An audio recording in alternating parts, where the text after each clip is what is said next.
¿Cómo está, señora, señor? Bienvenido aquí a Conciencia de Valores, con el gentil auspicio de INALCO, Asistencia Deudores, Club del Seguro. Usted, ahí en su casa, puede ser protagonista, como en cada uno de los programas, a través de las redes sociales, a través de WhatsApp, comentarios, sugerencias. Hoy vamos a hablar acerca de las oportunidades. De cierta edad hacia arriba, ¿se acortan las oportunidades? ¿Somos un país que segrega, que discrimina en oportunidades? Interesante tema. Bienvenido, Alfredo Vicuña. Muchas gracias, estamos contentos de estar aquí nuevamente, de hacer un buen programa, que sea entretenido, que la gente lo pase bien, que salgamos de la cosa política y de la violencia para poder ver Conciencia de Valores. Hoy nos acompaña un periodista de profesión de la Universidad Católica de Chile, ha ocupado varios cargos profesionales en la televisión abierta, reportero de Canal 13, editor periodístico especial de Televisión Nacional, además ha sido editor general de Investigaciones Mega, redactor de guía editorial también en Canal 13, en fin. Bienvenido a Conciencia de Valores, don Felipe Gerson. Gracias por estar con nosotros. Muchas gracias. ¿Lo pronuncié bien, Gerson? Sí, Gerson está bien. Se ve más complicado, o sea, se ve más complicado, pero suena fácil. Gerson, son dos E. Hay que unir dos E nomás, con hartas consonantes entre medio. Bueno, salió un artículo en La Tercera, estás ahí nombrado, de la difícil vida cuando uno lo desvincula sobre los 50 años. Claro. Y cuéntanos un poco tu historia profesional hasta antes de ese momento, y cuando llega ese momento, ¿qué te pasa? ¿Qué es lo que ocurre? Un poco para que la gente que nos está mirando en casa pueda entender el contexto en el cual vamos a desarrollar el programa. Bueno, primero, gracias por la invitación. Creo que este es un tema, este es de los temas que hay que empezar a conversar como sociedad. El tema de darle empleabilidad a personas a partir de cierta edad, sobre los 45 años. Yo este año, bueno, el año pasado, el 2022-2023, pero yo partí haciendo la práctica ahí, el 92-93 en TVN, yo cumplía 30 años trabajando. Y en general, yo trabajé bastante seguido, o sea, he trabajado en muchas partes, entonces en general era que me llamaban de otra parte. Pero, y muy pocas veces tuve como momentos sin trabajo. Pero justo hace un año yo estaba trabajando como jefe de una redacción digital que pertenecía a una fundación. Esa fundación tuvo digamos, un achicamiento económico, porque en el fondo las personas o las empresas, los proyectos que se achicaron. Yo era la persona, por así decirlo, más cara de la fundación, y redimensionó la dimensión y yo no cabía en esa redimensión. Y quedé fuera y empecé a buscar trabajo. Y lo que pasó esta vez, bueno, obviamente que lo primero que hice fue buscar trabajo donde en general me conocían más, que era el mundo de los medios. Sí. Y ahí no pasó nada. Y fue súper fría además la recepción, muy educadamente, te dan una reunión, conversar. Yo igual siempre estoy lleno como de ideas, llevo una historia también. O sea, yo he estado en proyectos que han sido emblemáticos de los medios, sobre todo de la televisión, entonces tampoco era que era una persona. ¿Cuáles? Por ejemplo, yo fui 11 años del equipo de Informe Especial, 7 años yo soy el editor de Informe Especial de TVN, que ha sido el editor de más reportajes en la historia de ese programa. ¿Ya no existe ese programa? Existe. En Mega, por ejemplo, fui creador fui el que trajo la idea, el creador y el que implementó Mi Causa, Mi Mega, que fue una súper gran campaña y que fue muy innovadora en su momento. Después hicimos una cosa parecida para Chilevisión que se llamó Desafío Tierra. Dentro de las cosas recientes que hice, fui parte del equipo que había armado este TV Educa Chile, que fue este gran esfuerzo colectivo de la televisión por acompañar a los niños en la pandemia, y que además es un caso único en el mundo. Es decir, siempre estaban cosas que han funcionado, que han resultado y que han sido importantes. En esta historia, ¿cuándo fue el último año que trabajaste para canales de televisión abierta por cable? Yo el 2022, perdón, el 2021. El 2021 estaba en Canal 13. ¿Yeah? Y apareció esta oportunidad de la fundación y me llamó mucho la atención porque tenía para mí mucho más llamado social. Había un modelo había propuesta de liderar un equipo, una redacción digital. Me gustó lo que había ahí. Yo sentía que en ese momento en Canal 13 estaba un poquito marcando el paso, ya que había un desarrollo justamente más como de las nuevas tecnologías, las nuevas narrativas, las nuevas maneras de conectarse con los públicos. Entonces me fui para allá. Un ejecutivo como tú, con la larga trayectoria de la que has narrado, más o menos en el mercado, ¿cuánto gana una persona? Es que, ¿sabes lo que pasa? Y ahí hay un problema. Yo siempre me moví, de los 30 años que he trabajado, vamos a decir, 27 fueron en la televisión. Sí. La televisión, la industria de televisión y de la televisión abierta alcanza un pic de tamaño económico, yo diría que entre el 2011, 12, 13. Sí. Más o menos 700. ¿Con Rodríguez? No, antes, no, después. O sea, yo creo que el logro de Rodríguez fue y alcancé a trabajar con él, fue un gran señor, fue un señor, pero era una televisión, él yo creo que representó un gran liderazgo en la televisión de los 60, 70, 80 y comienzos de los 90. Yeah. Luego viene una televisión, vamos a decir, de los 90, 2000, 2010, en que se abre, no solo en que hay más canales, sino que empiezan a ver la opción del cable, internet, o sea, se genera un nuevo ecosistema competitivo de generación y distribución de contenido. Yeah. Y de pantalla, y que tiene su última, o sea, y que termina en esta capacidad que tenemos hoy día todos nosotros en nuestros teléfonos, de tener el contenido que queramos. Ahora, volviendo al tema... Perdón, eso, tu pregunta. En el fondo, en ese momento, alguien que hacía lo que hacía yo, no sé, podía estar en 3, 4, 5 millones, habían cargos de mayor remuneración, un director ejecutivo de un medio podía estar sobre los 15 millones porque se pagaba eso. O sea, se pagaba, me refiero a que había una... ingreso. Pero hoy día es un tercio la dimensión de la televisión. Hoy debería ser eso mismo que estaba hablando, debería ser 4, 3.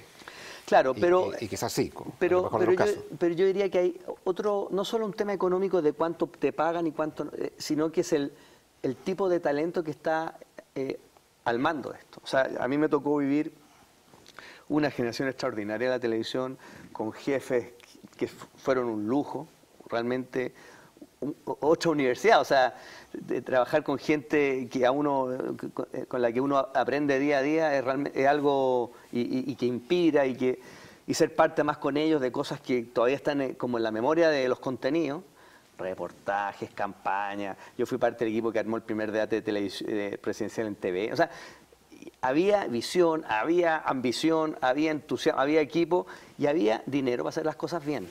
Usted tocó el punto de vista de la renta básicamente por lo siguiente, porque hay mucha gente que puede estar viendo este programa que ha tenido en otra industria un cargo ejecutivo, un gerente, un subgerente, y estamos hablando de cifras que pueden ser perfectamente estas, 5, 6, 7, hasta 10 millones de pesos, y le pasa esta historia que de repente, por alguna circunstancia de la organización, lo desvincula, que es un poco la historia que también tú empezaste a vivir después del traspaso a la fundación. Claro. ¿Qué le ocurre a la persona? Lo primero que te pasó en ese periodo, ¿cómo lo enfrentaste y cómo lo sigues enfrentando? ¿Y cuáles son las tristezas que te generan también de una sociedad que se ha construido con ese paradigma de sobre los 50 la cosa cambia? A ver, yo creo que lo primero es que, obviamente, lo primero que aparece ahí es una incertidumbre. ¿Sí? O sea, ¿ahora qué hago? ¿Cómo lo hago? Y en el fondo uno tiene que empezar a organizarse desde una incertidumbre. Yo cuando rápidamente me di cuenta que volver a los medios a hacer algo que en realidad para mí quizás no tenía tanto sentido, dije, bueno, aquí tengo que hacer algo distinto. Tengo que abrir un campo nuevo. Y entonces empecé a cambiar mi conversación y empecé a buscar personas que me abrieran la cabeza. Empecé a tener muchas conversaciones. Mira, gracias a Dios tengo una super familia que me apoyó mucho en esto, pero también, también tengo una muy buena red de amigos y de conocidos y de gente que ha trabajado conmigo y que en general yo cuando he dejado como buenas relaciones. Entonces, esas personas, fui viendo personas que podían, como te decía, abrirme la cabeza, porque entendí que tenía que cruzar un puente, tenía que ir hacia otro lado. tenía que ir a buscar un camino nuevo. ¿Ah? Entonces ahí apareció todo este tema de las comunicaciones corporativas, comunicaciones estratégicas, emprendimiento. Empecé a ver como un mundo de posibilidades. Y claro, y ahí empecé a entrar en el loop, uso la palabra loop, de mandar currículum. Perdón, pero hay otro loop que tiene una carretera paralela, que tienes que pagar cuentas, Sí, que bueno. eso no para, o sea, y en el fondo la indemnización se empieza a acabar. O sea, Claro, o sea, ¿qué pasa ahí? Yo creo que ahí se produce, ahí hay un tema obviamente muy angustioso. O sea, ¿Tu señora trabaja? Sí, sí, y la verdad que tuvo mucho apoyo de ella, de mi familia. O sea, nunca me sentí como desvalido en eso. Pero sí eso me empezó a producir una angustia grande. Y empieza a haber como un tema con la autoestima muy grande. Y uno empieza a entrar como en laberintos mentales. Y ahí yo creo que tuve que hacer un trabajo muy importante de tratar de no entrar en esos laberintos. Porque esos laberintos lo único que hacen es malograr la estrategia, malograr la energía que uno necesita, como una estabilidad. Uno necesita mucho temple para aguantar esto, para pasar por este desierto. Perdón, esto tiene que ver también con la dinámica diaria que uno tiene, porque uno está acostumbrado Claro. a un horario, Hábito. entonces, ¿cómo lo manejaste? Para no, en algún momento entraste en el laberinto, Sí. y después cómo te saliste del laberinto, A ver. y lo insisto, creo que la experiencia tuya está ayudando a muchas personas que nos están viendo en este programa y se puede seguir debatiendo ahí a través del WhatsApp.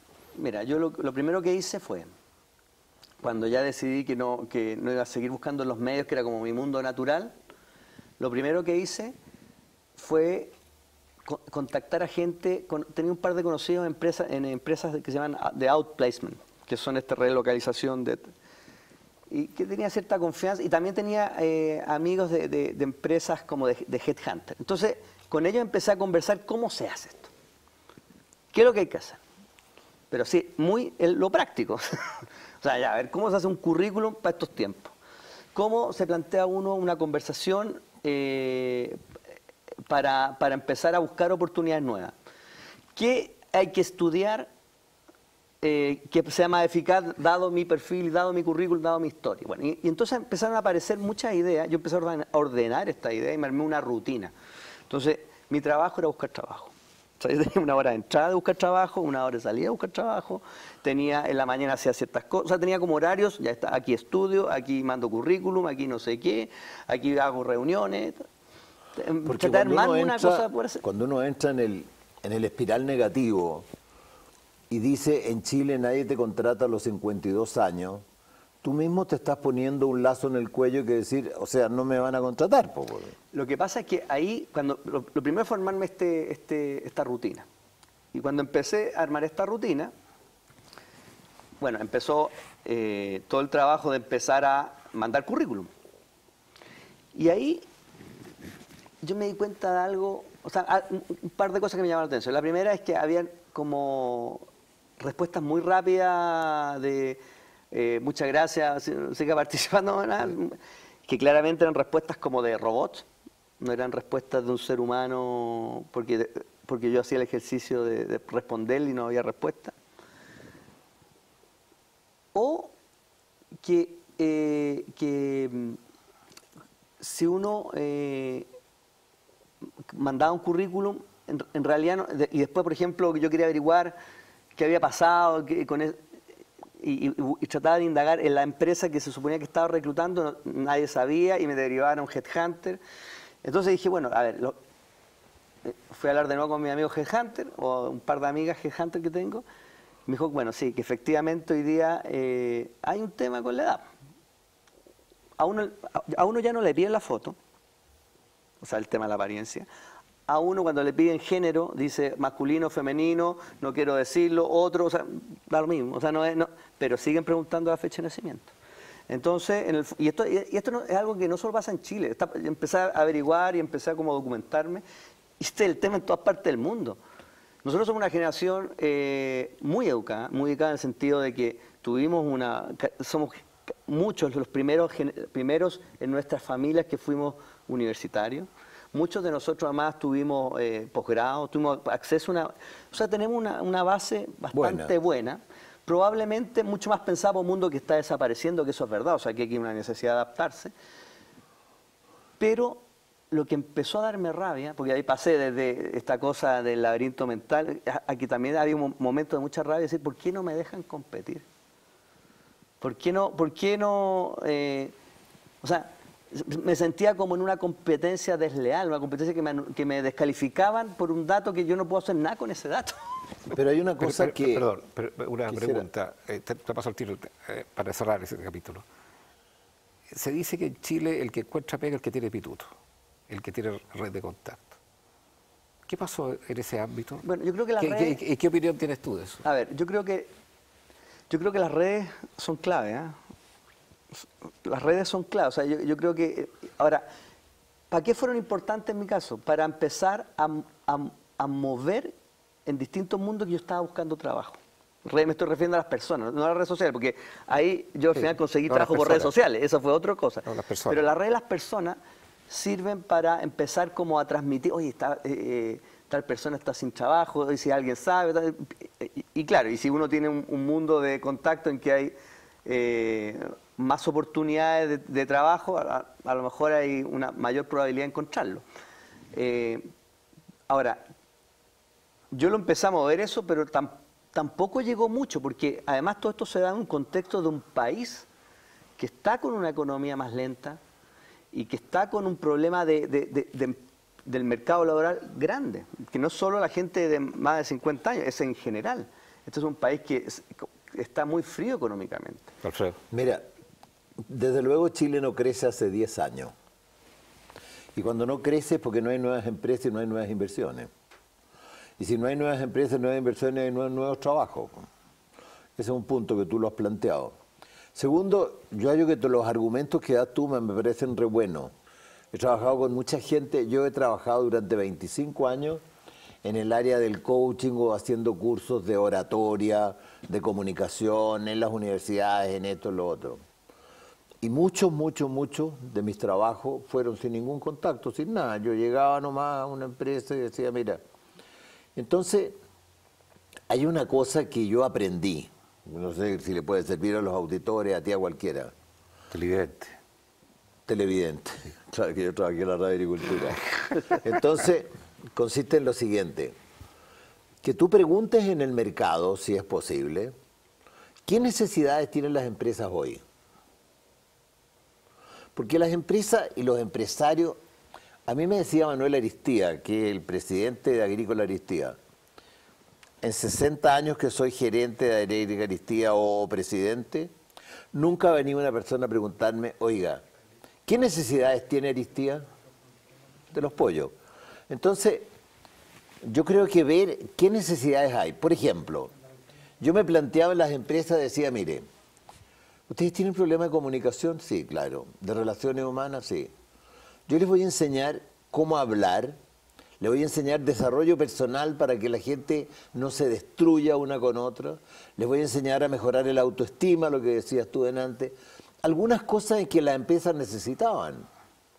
El Poder Judicial, yo no tenía ningún contacto, me compró 20 cursos y partí de Arica hasta Punta Arenas. Y como anécdota, iban los ministros de la Corte y funcionarios, relatores, todo.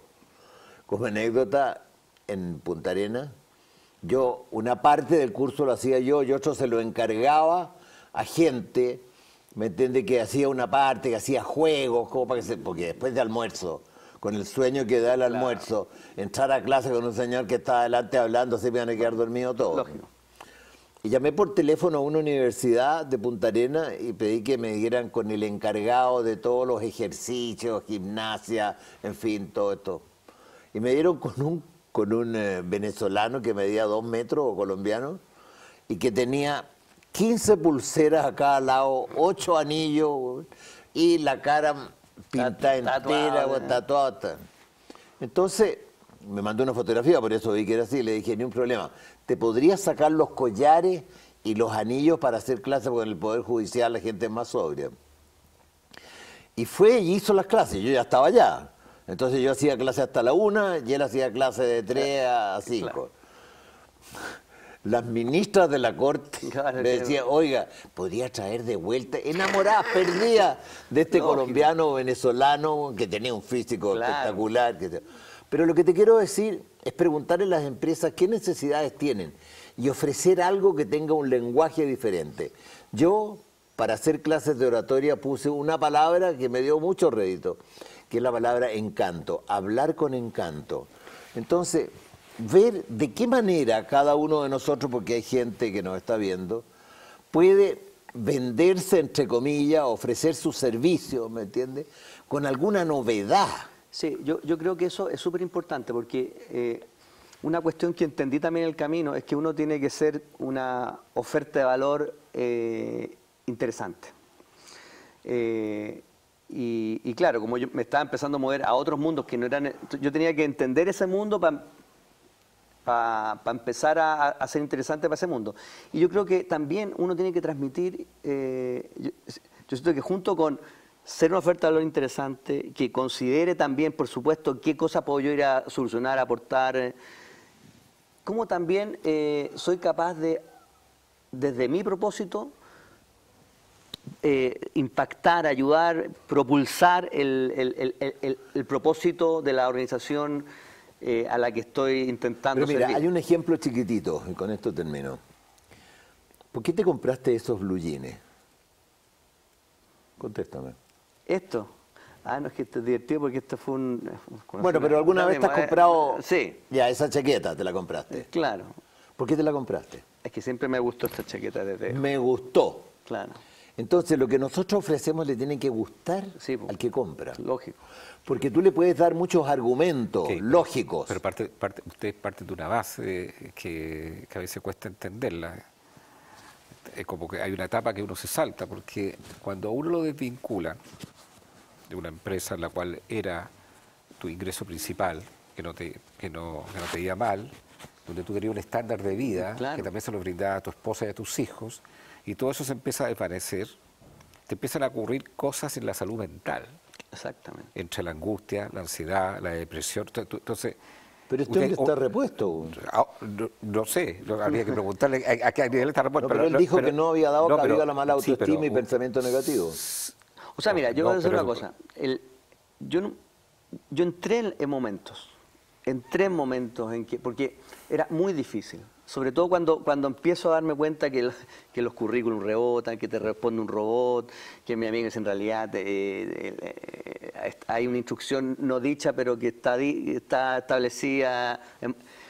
Mira, el cálculo que hacen algunas consultoras que han estudiado esto es que más o menos en el 85% de los casos de búsqueda formal de trabajo de este tipo, porque yo no quería armar un emprendimiento, yo quería trabajar empleado en una parte.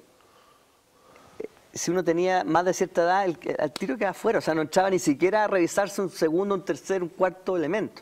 Entonces yo, en un momento determinado, yo me acuerdo una vez que me pregunté, así ya, que me costaba, pero me hice la pregunta si yo valía más vivo que muerto para mi familia, en el sentido económico. Sí, o sea, como que de repente la olla se me fue para allá, o sea, como que el pensamiento... Y ahí me di cuenta que, o sea, cuando tuve ese pensamiento, cuando entré ya en ese nivel, dije yo aquí tengo que hacer otra cosa. O sea, ya directamente entrar en otra manera de buscar, entrar en otra dinámica, abrir mucho más mi espectro de posibilidad, hacer... Y ahí apareció una cosa, fue como bien sincrónico ese pensamiento con que aparece esta cosa, o sea, ahí escribo el tuit, el famoso tuit ese porque yo escribí un tuit y que dice, mira, llevo 6 meses sin trabajo, soy periodista, si alguien sabe, era bien simple el tuit, era que si alguien sabe de un buen trabajo, por favor avíseme, una cosa así era, y tuvo mucha repercusión, eso me llegó... No, o sea, me llegaron algunas ofertas de trabajo, pero lo que me llegó fue mucha solidaridad y muchas personas que estaban viviendo lo mismo.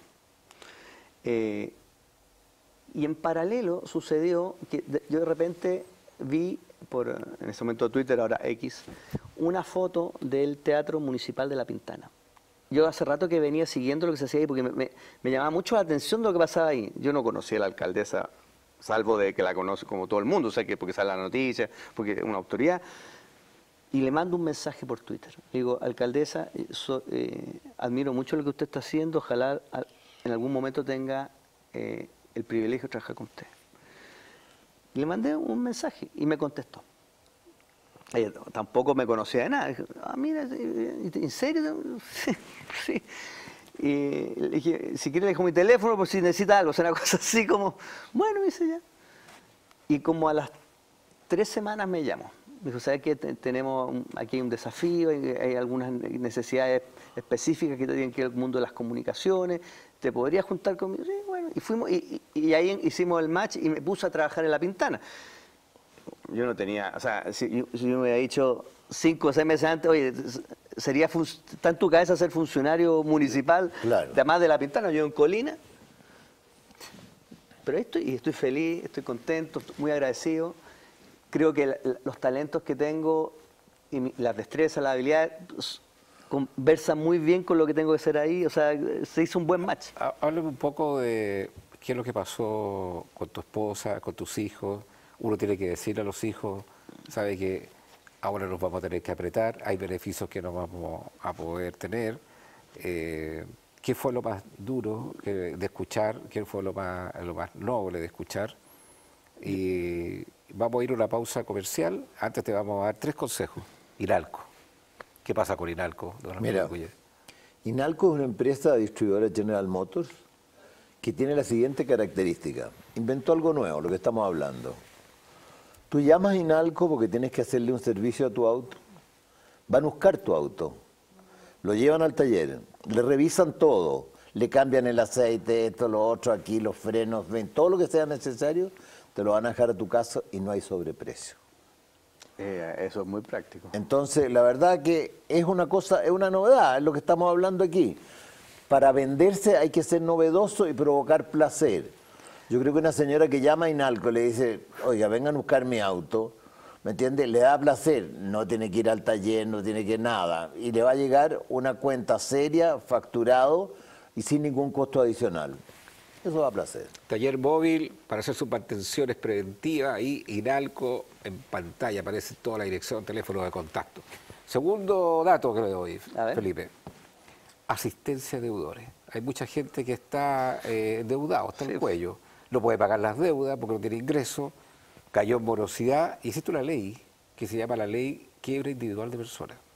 Una ley que a uno lo saca de DICOM. Uno no quisiera estar nunca ahí. Pero existe una ley que te protege frente a esas eventualidades. Asistenciadeudores.cl, la mejor opción. Pero no solamente ver eso, ven quiebra individual de personas. Hay gente que tiene deuda con la tesorería hasta el cuello, que también los pueden sacar de ahí. No, ¿sí? hasta el cuello. Asistenciadeudores.cl. Alfredo Vicuña, ¿cuánto estás pagando en seguro por tu auto? Creo que 76.000. ¿Quieres ahorrar plata? Sí, señor. Clubdelseguro.cl, la mejor opción si usted quiere contratar el seguro de su auto. Varias opciones de distintas compañías, sobre todo hoy, que están carísimos los seguros. Van mañana a revisármelo. Así que metas ahí en el portal clubdelseguro.cl. Vamos a la pausa comercial y volvemos aquí en Conciencia de Valores.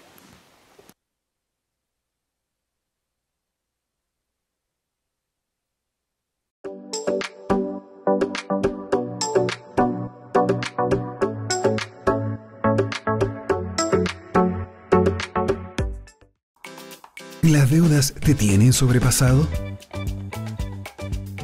¿Cansado de cobros abusivos? ¿Sabías que te puedes declarar en quiebra? Sí, en quiebra como persona natural. Hoy no solo las empresas pueden quebrar, tú también puedes. En Chile existen 4,5 millones de personas en mora. Si no puedes pagar tus deudas, el declarante en quiebra como persona es una solución 100% legal a tus problemas económicos.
what's left is right.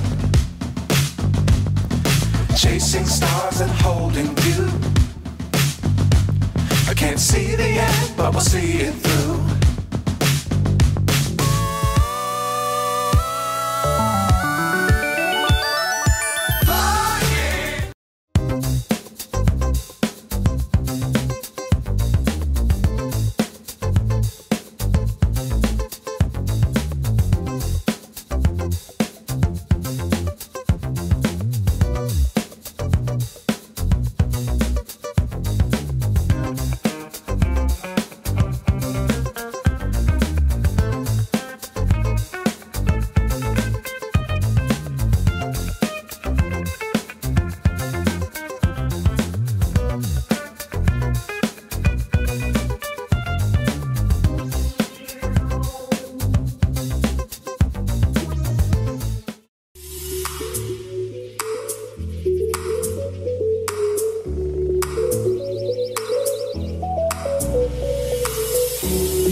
Siga con nosotros, Canal 31, lo que todos queremos ver.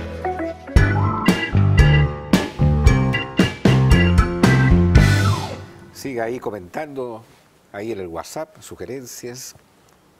Felipe, ¿qué fue lo más duro a nivel familiar? De repente uno tiene un diálogo con su esposa, con su pareja, con los hijos, y hay una frase que te quedó dando vuelta, que puede ser en negativo y en positivo, y que permitió salir, no sé si salir, pero estar en un punto de inflexión.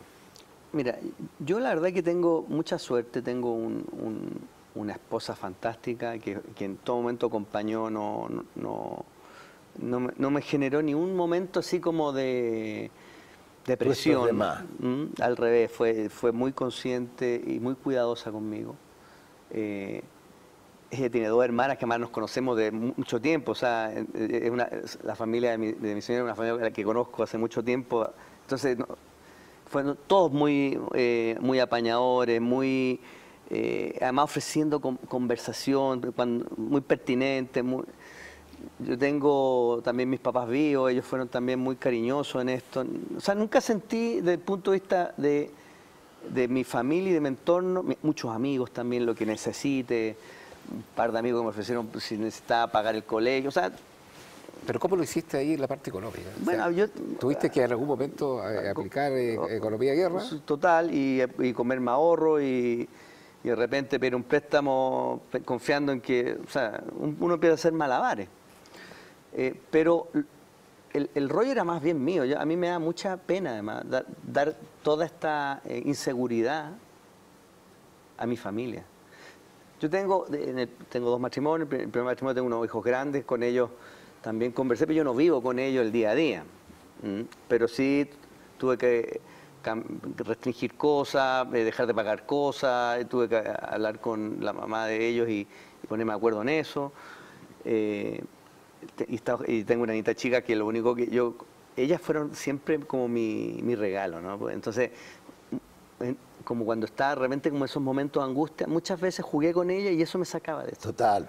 Jugar con ella, y hacer algo con ella. O yo soy medio músico, tocar la guitarra, o sea, como que necesitaba cosas que fueran emocionalmente muy valiosas para mí y que eran sencillas y que eran gratis, además. Entonces, esas cosas me sirvieron mucho como para ir interviniendo mi ánimo cuando empezaba a caer en los loops. Ahora, hay cambios en la ruta que son fuertes, están narrados en tu entrevista, la tercera, y también con esos testimonios que están ahí. Cuando uno tiene que dejar la casa donde está, tiene que ir a la casa de sus padres, o cuando tiene que decirle a los hijos, mira, ya no vamos a poder salir de vacaciones. O sea, son eventos que son complejos. ¿Cómo los respiraste, cómo los viviste? Mira, yo también como que uno va buscando como los recursos internos, ¿no? Las experiencias que a uno le puede servir como para estar bien, para pararse frente a esta situación. Yo vengo de una familia típica familia de los años 70, 80, de estas clases medias que siempre estaban como en el límite, ¿no? Entonces, o sea, yo tuve una muy buena educación, nunca me faltó nada de nada, pero a veces si no había vacaciones, no había nada. Entonces, en el fondo, como que empecé, igual lo pasamos bien, o sea, con los amigos en el parque, con mis hermanos. Jugaban a la pelota. Entonces, al final también empecé como a ver que, claro, a veces no hemos inventado un mundo muy autoexigente. No hemos inventado que el éxito o que la felicidad son cosas que son súper caras y lo convertimos en algo como si fuera natural, claro. Y no. Y no viajar es una locura. ¿Cómo no? No, bueno, no se viaja. Y alguien me ofreció la casa y aprovechamos eso. Y una austeridad, yo creo que es muy importante volver a una austeridad. Y no tiene que ver, no tiene que ver con si tiene o no tiene más plata. Yo siento que es muy importante volver a ser una sociedad austera. Un pariente mío que le iba estupendo, de repente quebró. Lo estafaron, quebró. Entonces, de tener todo, zapatos ingleses, trajes aquí, allá, porque uno se va poniendo ciútico cuando tiene mucha plata, ¿no es cierto? Y dice, pero ¿cómo no has ido a Europa? ¿O cómo no has ido a Buenos Aires? Y este hombre salvó una puerta de Cholguán y la puso en un caballete, le puso un listón de 2x2 al medio y la convirtió en cancha de ping-pong. Y jugaban en esa mesa de ping-pong con sus hijos. Lo pasaban fantástico y se reían. Y dijo, mira, lloré mucho porque además pensó que iba a perder la casa, gracias a Dios no la perdió, pero que iba a perder todo y perdió todo. Pero nunca he estado más cerca de mi familia, nunca he conversado más con mis hijos, nunca he tenido mejor relación con mi mujer, que me apañó y que me ayudó y que ella es pintora y pintaba y vendían cuadros y con eso comían o qué sé yo. Entonces también hay un lado humano, y tú dijiste, nosotros somos muy exigentes y nos hemos convertido en una sociedad muy ciútica, que si no va al supermercado más caro de todo y no compras, oye, una carne especial, crees que la vida no existe. Y te das cuenta que la vida existe y podéis comer un pollo feliz, sin ningún problema, con arroz y un tomate, y vaya a quedar re bien. Yo creo que la pandemia además nos mostró como dónde está lo esencial. O sea, nos volvió a recordar dónde está lo esencial. ¿Y aprendimos de eso? No sé, yo sí. O sea, yo trato de aplicar esa, porque al final hay una cosa que es, yo tengo muy buen amigo del colegio. Nosotros tuvimos la suerte de hacer un curso que entramos kinder, y de ese grupo de kinder 25 tenemos cuarto medio, entonces nos conocemos toda una vida. ¿Qué colegio estabas tú? Liceo Alemán, el que ahora en Pío Nono. Y a partir de cosas que nos han ido pasando hablamos mucho de esto. Y por ejemplo ahí hubo mucha como... Los hombres siempre somos como de apoyos prácticos, ya alguien que te ayude, no sé qué, como... ya. Como le dicen la empatía funcional. Pero también hablamos mucho de que en realidad, mira, lo importante es que somos amigos, de que no sé qué, de que aquí estamos, de que yo sé que cuento contigo, que podemos uno pensar esto, el otro, pero que en el momento de una dificultad estamos el uno para el otro. O sea, volver a tenerlo presente fue muy valioso para mí en este tiempo y sigue siendo muy valioso. Entonces, y así con amigos de la universidad. Y el otro día, a propósito de esto, que en el fondo hay una necesidad de reinventarse. Hicimos una comida de los 30 años que salimos de la universidad, yo estudié en la Católica, periodismo, y la mitad estaba trabajando en cualquier cosa, que no era periodismo. Y algunos no estaban trabajando. En retrospectiva, si tú tuvieras que retroceder en el mejor momento de tu cargo, en el mejor momento de tu desarrollo profesional y por lo tanto económico, ¿qué lo harías? ¿Qué lo harías después de vivir esta experiencia? Tú decís, mira, esto yo no lo volvería a hacer, y que involucra todo lo que estoy diciendo, el desarrollo profesional, el desarrollo económico, la planificación, en fin. O sea, ¿Qué enseñanza te dejó esta crisis? O sea, yo creo que hay varias enseñanzas. Yo creo que desde el punto de vista económico, creo que uno desde muy temprano tiene que tener la capacidad de generar un ahorro que le permita tener una inversión que produzca sola cosas. Un emprendimiento paralelo. Un emprendimiento, para los 7 años vacas gordas, para las vacas flacas. Sí. Pero algo que en el fondo le permita tener para que no pase que si a uno lo echan, quede sin ingreso. Algo. Porque incluso eso da una cierta como seguridad psicológica, ¿no? Este motor sigue. Los europeos recomiendan guardar siempre el 25% del sueldo. Bueno, es que eso, claro, cuando uno tiene buenos sueldos, eso sería súper ideal, tener una capacidad de ahorro. Pero la recomendación que hace Felipe yo me adhiero 100%. Creo que todos los que están en un cargo en sus casas profesional y tienen la posibilidad hoy segura de recibir una renta, yo le animo que tengan una empresa, una pyme.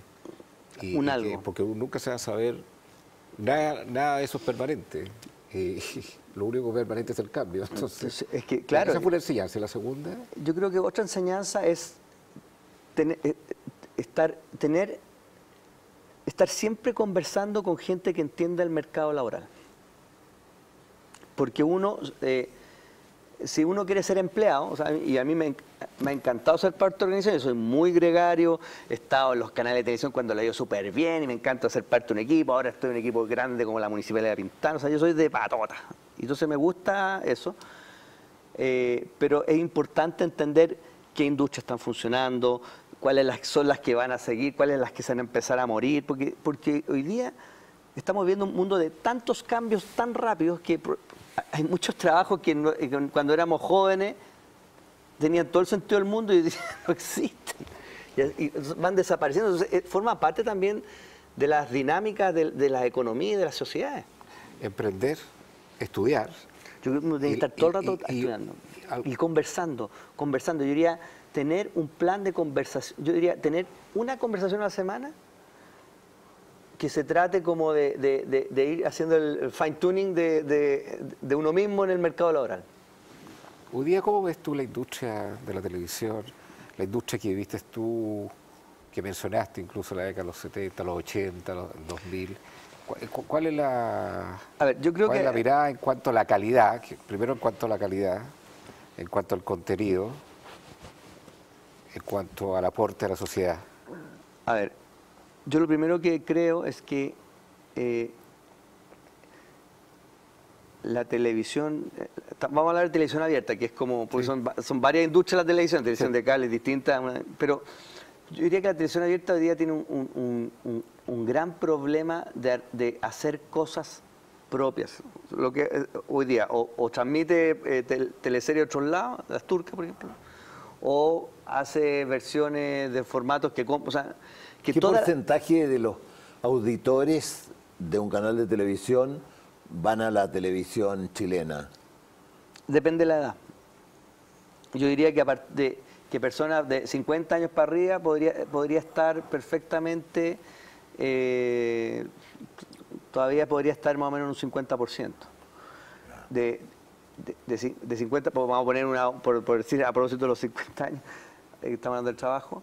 Pero claro, hoy día te venden televisores que traen 5 o 6 plataformas, entonces yo por ejemplo hoy día que tengo esta niñita chica, que tiene 5 años, una melliza, yo veo tele con ella y yo lo que veo es Netflix monito. Yo no paso, es muy raro que pase por un canal de televisión, o sea, pues, cambió el consumo. Sí, claro. Ahora, creo que hay un problema de propuesta, de proyecto. Creo que los noticieros, yo vengo del mundo del periodismo y el periodismo súper duro, o sea que creo que hay una cosa como extraordinariamente negativa dentro de las noticias, entonces en el fondo hay una angustia colectiva que se retroalimenta todos los días nos damos una dosis de angustia adicional viendo esto. Que el tráfico, y Hamas y los que mataron y se equivocaron los israelitas y mataron a israelitas y las bombas que pusieron y en Argentina pasó esto otro. Entonces uno hace el conteo de muertos por noticiero Y claro, yo entiendo que la realidad eso pasa, si nos están diciendo cosas que no son, pero pasan más cosas. Y creo que hoy día, yo estoy convencido de una cosa, la comunicación humana hoy día es la gran llave de poder evolucionar, pero ¿de qué manera? Es una comunicación humana positiva que nos permite, que nos habilita la colaboración. Pero si tú lo tienes muy nítido, muy claro, un buen diagnóstico, y que ahí tiene que haber un cambio en la editorial del contenido, en la creación de nuevos productos, en hacer cosas que sean absolutamente, que aporten constructivamente a la sociedad. ¿Por qué la industria sigue haciendo lo mismo y no se abre incluso a personas que fueron parte de la industria, entre ellos como tú, a escuchar eso y a atreverse a tener una mirada? Yo creo que hay dos factores. El primer factor, que una gran diferencia de la tele en la que yo partí hace 30 años y la que hay hoy día, es que la tele en que yo partí en general era una tele en que la propiedad del canal o el que representaba al que tenía la concesión, porque en realidad los canales de televisión son concesiones, espacio radioeléctrico, tenía una misión editorial como primer elemento. O sea, la Universidad Católica, que era dueña de la concesión del Canal 13, o ejercía la concesión del Canal 13, tenía un mandato editorial primero que todo, más que ganar plata. TVN en su tiempo lo mismo. Chilevisión cuando era de la Universidad de Chile. O sea, sí. En el fondo nosotros hasta fines del 80 éramos una televisión del Estado y de canales universitarios. Luego se abrió a privado, pero mantuvo, yo diría que durante unos 15 años, un fuerte sentido del propósito editorial del medio.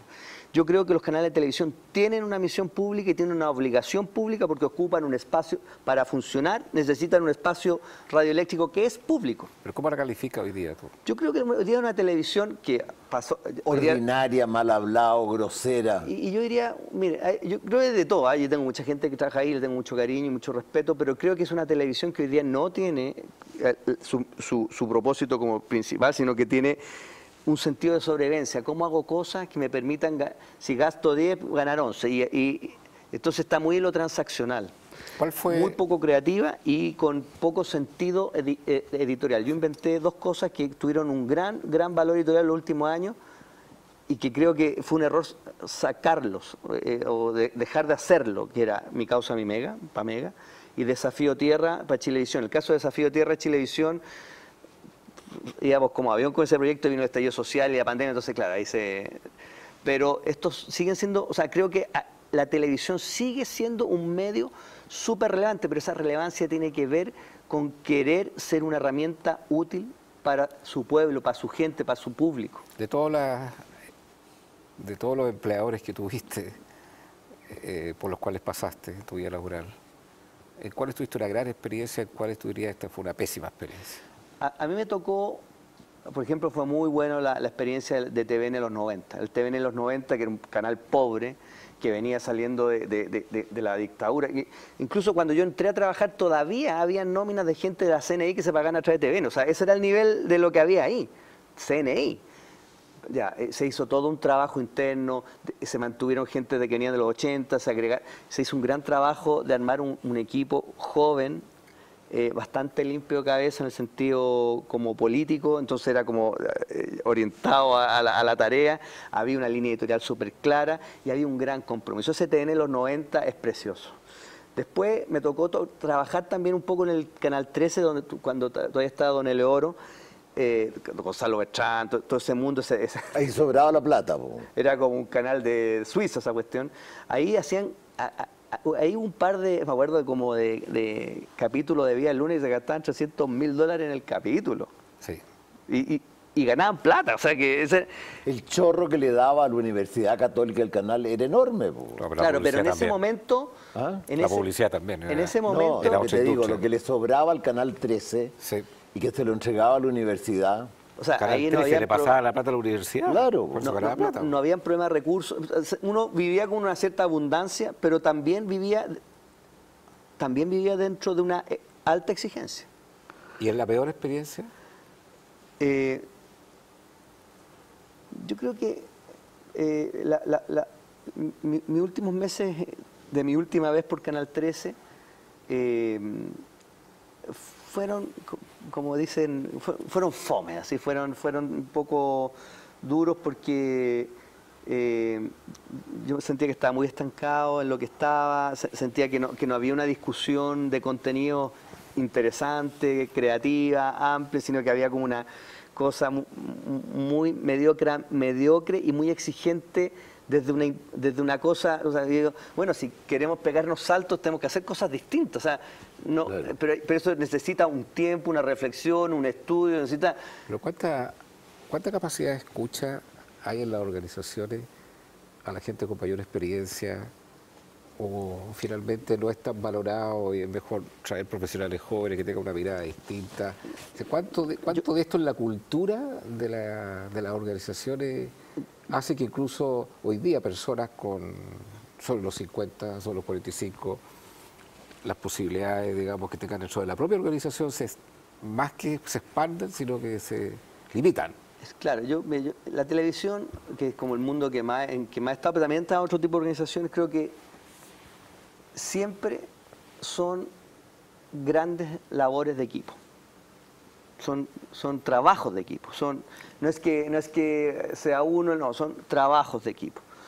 Y yo creo que los equipos que mejor le ha ido en la televisión, que yo que he estado cuando TVN fue primero, cuando Canal 13 fue primero, cuando Mega fue primero, cuando Chilevisión fue primero, o sea, en todo momento cuando ha sido esta organización primero, yo diría que hay dos cosas que siempre están. Lo primero es un equipo que se sabe escuchar. Más importante que qué es lo que digo, es cómo nos escuchamos. Y lo segundo que he visto en esos equipos es un respeto, una diversidad respetuosa. O sea, que haya gente como que aporta distintas miradas y que la conversación es respetuosa. Entonces uno va sacando lo mejor de tu idea que es por allá y la tuya que es por acá, y si de repente juntamos esto por acá y aparecen, ahí hay una creatividad que se produce, que solo se produce cuando somos distintos, no cuando somos iguales. Y la televisión necesita mucha creatividad. Al final, tú lo que estás transmitiendo son impulsos radioeléctricos que tienen que llamar la atención de otras personas. Entonces tienen que tener novedad, tienen que tener utilidad, tienen que tener cosas que me conectan con ese contenido. Claro. Para la gente que nos está mirando en casa y que la acaban de desvincular o está viviendo un periodo de 8 meses o de 1 año o de 2 años, son sobre 50, y estar en el laberinto, como tú lo llamas. En el laberinto que lo podemos definir de la ansiedad, en el laberinto de los temores, en el laberinto de la depresión. Y del suicidio que te da vuelta en la cabeza. También que te da vuelta en la cabeza. El laberinto quizás de no tener una familia como el privilegio que tuviste tú, sino que empiezan a exigir, y por qué no hay plata para esto, y por qué no vamos a tener vacaciones, y por qué tuvimos que vender el auto. Todos esos diálogos que son reales, de la vida real. ¿Qué le podrías tú decir a la persona que está viviendo eso? ¿Cómo enfrentar eso? A ver, yo diría, lo primero, que le pida a su sistema familiar, pero yo no tuve que hacerlo porque sucedió naturalmente, pero que yo les pido apoyo. Quiero que, si ustedes me quieren, exprésenme ese amor apoyándome. Y para mí hoy día el apoyo principal es ayudarme a estar tranquilo, ayudarme a entender lo que tengo que hacer, ayudarme a pensar y también ayudarme a pasarlo bien. Es muy importante. Mira, uno en general, cuando está bien, lo pasa bien, pero cuando uno está mal y lo pasa bien, es que es un... Lo goza 10 veces. Güey. Claro, es muy importante. Y un día yo vi una parte que ayer actuar, un día salí a abrazar árboles, porque necesitaba abrazar. Porque necesitaba esa tranquilidad, necesitaba regular mi respiración. Una segunda recomendación es que medite. La meditación no es algo complejo, hay un montón de métodos y en YouTube está lleno. Pero básicamente es darse un momento, unos 10 minutos de calmar la respiración y tratar de calmar la cabeza. Y ojalá meditar una vez en la mañana o en la noche. Ojalá hacer algo de ejercicio Físico. Físico. Y si tiene un hobby, darle religiosamente un espacio a ese hobby. Porque uno necesita momentos de recuperación de energía. Darse esos espacios. Ahí es donde uno se tiene que creer mucho, porque si uno empieza a exigirse mucho en esa, puede ser muy autodestructivo. Mira, hay un libro, un español, un psiquiatra, me acabo de acordar de él, que se llama, el título es bien sugerente, El arte de no amargarse la vida. Y en los primeros capítulos dice que la gente se amarga porque confunde las necesidades con los deseos, que son cosas distintas. Las necesidades son la vivienda, la alimentación y vestirte. Los deseos es un ámbito que es legítimo, pero cuando la gente se frustra, no porque le faltan necesidades, sino porque no consiguen los deseos, se amarga la diferencia. Y a veces eso tiene que ver con la queja o la acción de gracia, no importando el momento que estés viviendo tú. ¿Qué valor le das tú a eso, al tema de yo, a pesar de lo que estoy viviendo, igual voy a dar gracias por la esposa que tengo, por el hijo que tengo, porque tengo por el día, porque tengo amanecí salud, vivo. y no esta queja, pucha, ¿por qué me echaron? ¿Por qué no tengo la posibilidad de viajar? Uno ¿Qué no valor le le tiene das que tú? permitir al pasado que le destruya la vida. Bueno. Pero además pasa una cosa, por cierto, de ese libro que yo escucho como autor y lo escuché. También entender que esto es un momento. Esto pasó y ya pasó muchas veces pasa ni siquiera por un tema de uno, o sea, pasó porque había una necesidad de otro tipo. Y entonces trabajarlo mucho menos personalizadamente, sino que mucho más estratégicamente. No, porque a mí ya no me pescan, porque no sé qué, porque no. Ahora, sí lo que yo reclamo y sí lo que pongo una alerta, sí, ojo con esta cuestión de discriminar, esta instrucción media velada, media que nadie la da, pero todos la dan, de discriminar por edad. Porque creo que aquí hay nosotros somos una generación que todavía estamos criando, que probablemente por la manera en que nos hemos desarrollado también incluso estamos apoyando a padres. O sea, hoy día nosotros somos la gente de 50 años, 25, 50 años, somos gente que estamos cubriendo muchas necesidades económicas, no solo nuestras, sino que de otros. Entonces, el jamón del sándwich. Exacto, entonces si nos discriminan, si nos sacan, si nos empiezan a sacar para el lado por edad, están generando un problema, puede estar generando un problema estructural, porque nosotros, ¿qué sentido tiene hablar de pensiones dignas y pensiones así, si empiezan a sacar a la gente de trabajar a los 50 años? Nosotros, mira, yo tengo súper claro que mi pensión me va a hacer una construcción entre la FP y más cosas, y que probablemente hay una alta probabilidad que viva más de 90 años y que probablemente trabaje como, no sé, más de 70. Mira, nos queda un minuto de programa y te quiero dar la oportunidad para lo siguiente. Esa es tu cámara, es decir, quieres dirigirte a los televidentes o bien, no es necesario que así sea, pero te dejo toda la libertad. Este programa se llama Conciencia de Valores. ¿Cuál es el valor más ausente que hoy día tú ves en la sociedad? El que uno puede sentir, el valor más ausente. Y lo segundo, a la gente que está en el laberinto, tal como te lo mencioné anteriormente, que ha sido desvinculada recién. Un par de meses, 3 meses, un par de frases que les podrías dar como un mensaje de aliento y de ánimo o una herramienta. Pero primero, ¿cuál es el valor más ausente? Yo creo que hoy día necesitamos volver a relacionarnos de un modo que nos permita colaborar. Nosotros hoy día nos relacionamos de un modo en que competimos, nos descalificamos, tratamos de anular al otro. El último gran ejemplo de eso es toda la vueltecita que nos dimos con la Constitución. Pero nosotros necesitamos relacionarnos de un modo que podamos colaborar.